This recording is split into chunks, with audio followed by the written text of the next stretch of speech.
I had just finished setting the table when I heard laughter outside. My son's car pulled up, and through the window, I saw him walking with his wife. She was carrying bags, smiling brightly, while my son trailed behind her.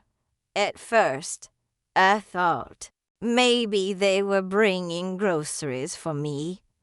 My heart lifted. It had been so long since they visited without needing something. But the moment they stepped inside, I felt the energy change. No warm greeting, no hug. My daughter-in-law barely looked at me before tossing the bags on the counter. She had that sharp tone again, the one that always made me feel small in my own home. My son stayed quiet, eyes down, as though he knew what was coming. Then she said it, casual, almost like she was talking about the weather. Your room. We'll be needing it. We've decided to move in for a while. You should find somewhere else to stay. The words hit me like cold water. This was my house. My husband and I had built every brick with our hands. And now my own son was standing there, letting his wife push me out. I tried to smile, to keep my voice steady. This is my home. Where do you expect me to go? She rolled her eyes. You don't need so much space. You'll be fine in a small apartment.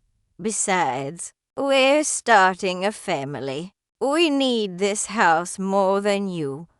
My son didn't say a word. He just stood there, silent, complicit. That silence was worse than anything. That night, I sat on my bed, running my hands over the quilt I had stitched decades ago. Memories of raising him here filled my chest.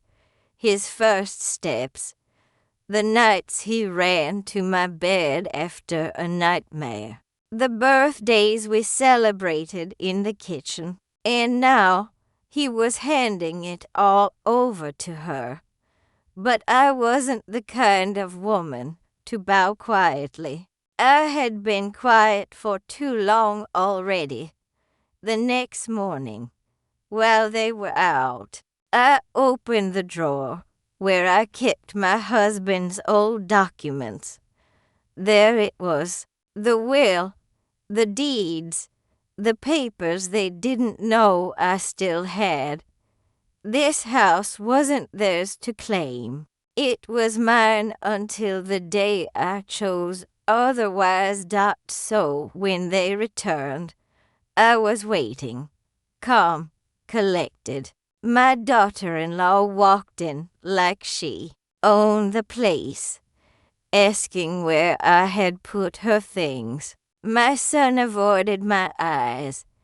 That's when I laid the papers on the table.